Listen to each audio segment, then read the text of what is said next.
Guys, what's going on? It is Ash here coming at you today with some Town Hall 9 bowler attacks. We're going to show you a couple different variations. I still love bowlers at Town Hall 9. And by the way, guys, I know a lot of you have already reached out to me on Twitter to get max bowlers if your clan doesn't have them. I filled almost every single one of those requests, at least if I caught them in time on Twitter. I know a lot of clans don't have access to level 3 bowlers. I'd certainly be happy to deliver those to you guys anytime I'm actually around my phone. So getting into these attacks, we're really going to tackle these kind of strange bases like this, kind of the wide open dead zone bases at Town Hall 9. We'll do one compact base design as well, and I also want to change up the troop composition as well to help you guys out if you're more comfortable using Valkyries or if you're more comfortable just using a few wizards and then back-end hogs. So we will show you a couple different variations. You will want to note that all of these attacks will, and I'm a huge fan of this by the way, will only involve wall breakers or no wall breakers at all, and no jump spells. So we'll be using all 4 of our spell slots, or should I say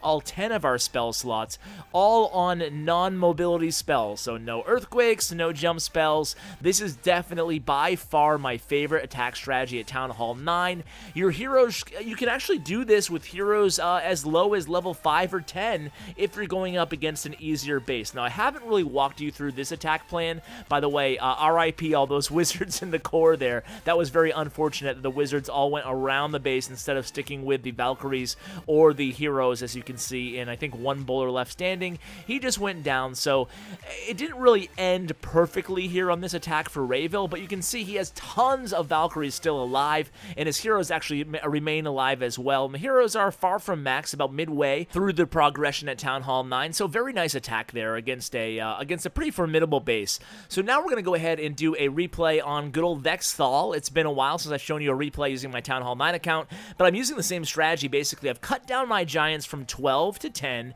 so it's a little bit of an update on the strategy. I've added 2 baby dragons. I've always used at least 1 baby dragon, but I love baby dragons. They're awesome for cleanup, and they're just brilliant, creating a really, really nice funnel, and I've just found that I don't need 12 giants. I can get by with 10 very easily. I'm curious, you guys out there, if you guys use less than 10 giants, I'm kind of tempted to even try 8 giants and see if I can add a few more hogs or a few more wizards and just see how that works as well. But basically, I'm going to let my giants go ahead and break through that perimeter wall. No wall breakers at all here, and then I'm going to go ahead and rage as soon as my bowlers and the rest of the troops get through that first wall and start engaging the enemy queen and the enemy clan castle. It's really a really simple attack here. You can see my baby dragon still alive, helping with the clean, well, it's not clean up yet, but helping with the additional damage around the perimeter there. And you can see I'm kind of waiting at this point to decide where I'm going to add in my hogs. Now, you kind of have to do this ad hoc, or ad hog, I guess. Sorry for the awful pun.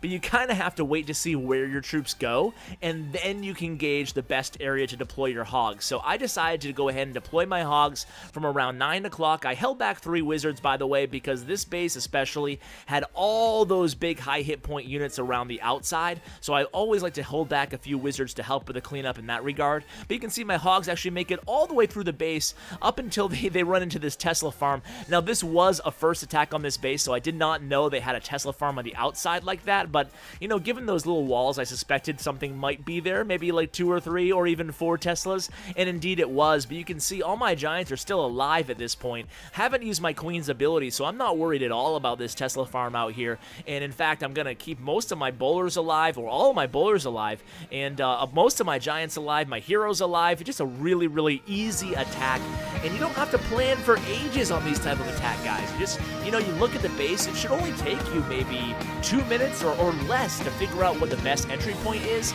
And look at this base, for example, by Iron Butterfly. This base is a little bit more compact in design, and with this replay and the next replay specifically, actually with all of these replays, the queen isn't easily accessible. The queen are centralized. Now, if the queen is easily accessible along the perimeter, well, that's a no-brainer. That's where you're going to want to enter the base from.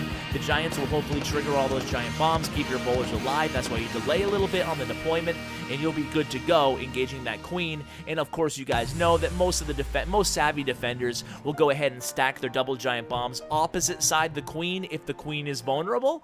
So basically, you're going to go ahead and engage the queen, and if you're using Hog Riders like I did and like Iron Butterfly is here, just make sure you avoid the obvious double giant bomb areas, especially if it's a first clean hit on an unscouted or unattacked base. So again here, the same fundamentals. Iron Butterfly is going to go ahead and be very patient on the Hogs. He's going to trickle them in. He actually does a little bit better of a job dispersing the Hogs on the back end than I did. I kind of clumped mine a little bit too much there.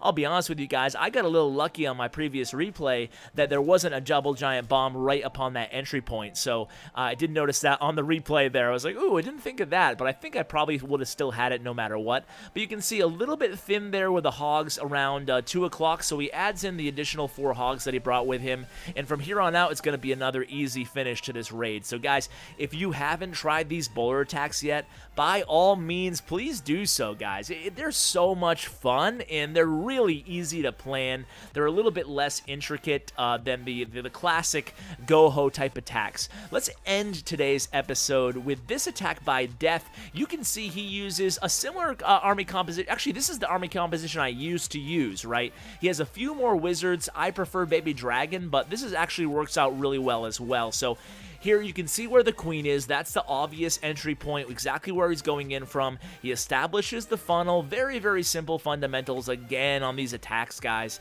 He's going to be very patient here, deploy his heroes, make sure they don't go around. The number one thing that's going to cause you to screw up one of these raids is if your heroes or your Valkyries or your bowlers go around the base in the wrong direction. And even when that happens sometimes, as you saw in the first replay by Rayville, you can still make up for it with this army. Bowlers just do a really good job totally wrecking these bases, especially under the rage spell.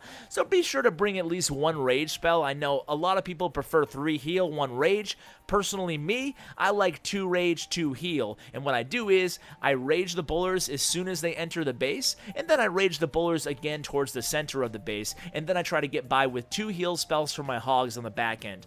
As opposed to Death here, who clearly prefers the 3 heal spells, and it actually works out very well for him too. He consistently 3 stars bases, I should say 6-star wars, left and right for Death to you all. And honestly, 6-star wars, not to toot my own horn, but for me on Vexthal as well, with this strategy, I'm pulling off more 6-star wars than I ever have. So guys, that's going to do it for today's video. I just wanted to chat briefly about Clash of Clans to you guys at the very end of this video. I'll actually have a more dedicated video to this topic coming up tomorrow, I believe. And basically, I'm kind of stick to Town Hall 8, 9, and a little bit of 10 for now, just because I find Town Hall 11 a little bit boring with all the spammy attacks right now. So like I said, I'll talk more in depth about that in tomorrow's video. I'll do a little bit of ranting, so stay tuned for that if that's the kind of thing that you're interested to hear about. Otherwise, guys, I hope you're having a beautiful week so far, and thank you so much for watching my video today, guys. And as always, take care.